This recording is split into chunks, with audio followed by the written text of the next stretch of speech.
everybody, Ghost Dog here. Welcome back to my story time. Well, before I get started on my story time, I've been getting a lot of questions and comments and stuff like that. They wanted to know about my last story. And the main question was, what happened? Well, at the end, really not that much, to be honest. We were towed, and that was it. So that's it. Really, seriously, that's it. Okay, today's story, it's actually going to be a bunch of stories in one video. It's kind of like a bunch of short series inside this one video. And as the thumbnail states, invincible? I don't know. I'm gonna let you guys be the judge. I'll tell you the stories, what's happened to me, and you let me know. I love reading your comments, by the way. So here's the deal. I don't know if I could die. Well, I know I could die. If anybody held a gun to my head, shot me point blank, I'd probably die. But I have been in weird situations and a lot of events that, quite honestly, I should be dead. Honest truth. Again, I'm not going to lie to you. I'm actually telling you the truth. I can actually probably back up 99.8% of every story I'm going to tell you from now on and forward. So, besides, I got nothing to hide, you know. But anyways, I'm trying to think of the first time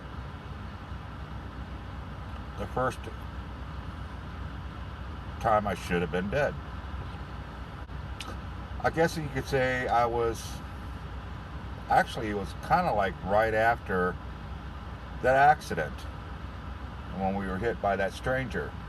And the results of that wasn't really pretty. See, my mom didn't own the car. Her boyfriend owned the car. And he wasn't a nice man. I'll tell you that right now. He was always beating up on her, always abusing her, always threatening to kill her, and all that good stuff. It wasn't a good situation. But I was only 5 years old. What am I going to do? Well, because of that car accident, it started setting off a bunch of serious events of, because I was the oldest, but I was too young to do anything, I actually felt useless. And I'm like, why do I even exist?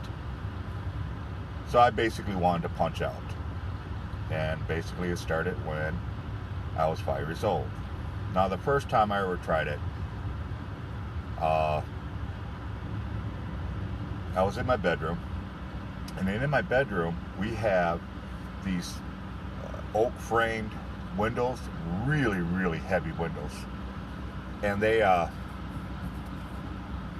really hard to lift, and they come down like a ton of bricks. So actually we had to have the parents kind of lower them and raise them and whatnot, and then they get braced up with stuff like that, blocks and dowels and stuff like that, so they don't come crashing down because they would not stay up. And again, they were extremely heavy. Well, I'm knowing this. Well, my bed, the head of my bed, I didn't have a headboard or anything else. It was just a mattress, and it was flush with the window. So I figured, what's the easiest way?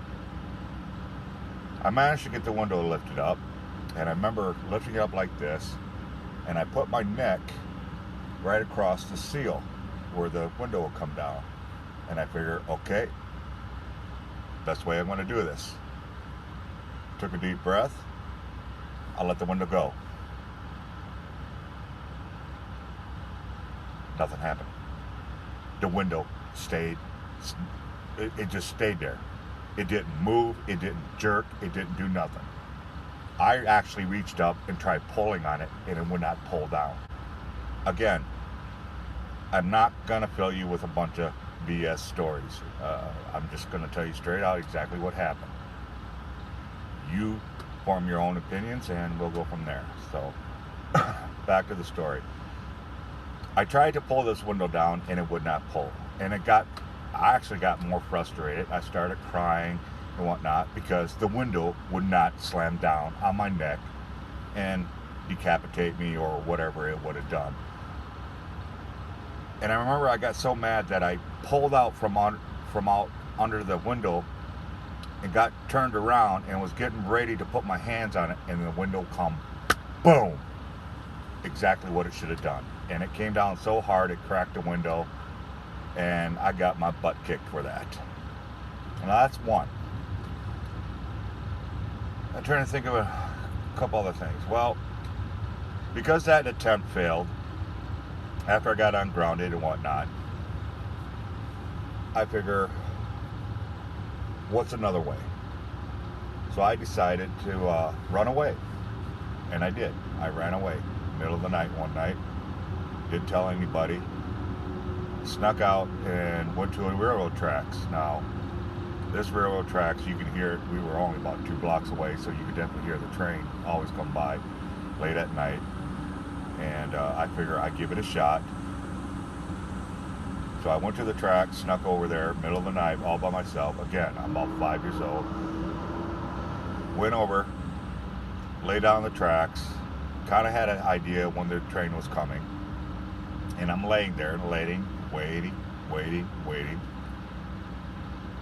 And then I hear rustling in the brushes. I sat up, I looked over, and of all people, my sister was there. She followed me. Well, that just ticked me off. Older brother instincts kicked in. So I got up, I took off the tracks, and I'm yelling at her. I'm telling her she needs to go home, and whatnot. She can't be here. What was she doing out here and all this and that? And she was arguing back with me and stuff like that. And then I hear, oh, there goes the train. Because my sister followed me, I got distracted and got pulled off the tracks. Well, I had to leave the tracks. That's 2. Oh, what's another one? Fast forward a couple years that I was about maybe 12, 13 years old, 14 maybe. Again, rough family. I didn't want to deal with it. I just don't like drama and the screaming and the yelling and the hitting and stuff like that. I'm just not made to deal with that. So I went out to the barn. This is when we moved out to a farm. I went out to the barn. I found me a pitchfork. I tied rope on the end of the pitchfork, threw it over the beam, raised it up, kind of laid down to see where it would go, and then without moving the rope, let it go, see where it drop and stick. Pull it out, roll it up again, estimate it, let it go, basically same spot. Well, I did this 3, 4, maybe 5 times, and it always landed within, I'd say, a ½ inch. The forks will always land in the exact same spot. So I figure, okay, I pretty much got the range on this, the distance and stuff like that. So I pulled it back up, I laid down, and I put my head right across where the fork marks were. And it was a 4-prong fork, pitchfork. And I raised it up and got ready to let it go,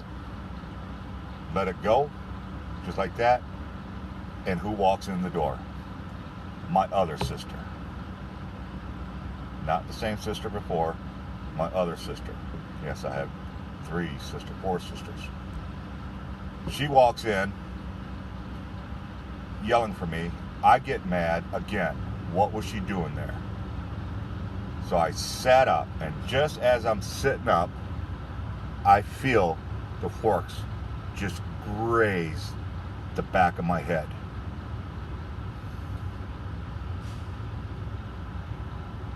Fail.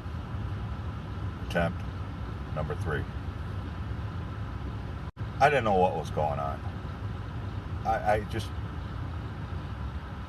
for some reason, I just couldn't kill myself. Fate always stepped in, sisters always stepped in, and stuff like that.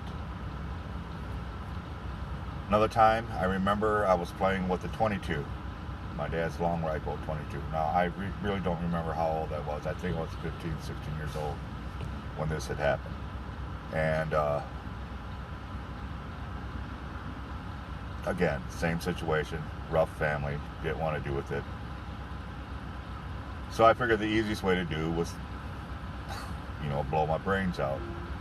So I got the 22 out. I've used this 22 for a couple years. I know how this thing works. It's a beautiful weapon. I know it worked beautifully.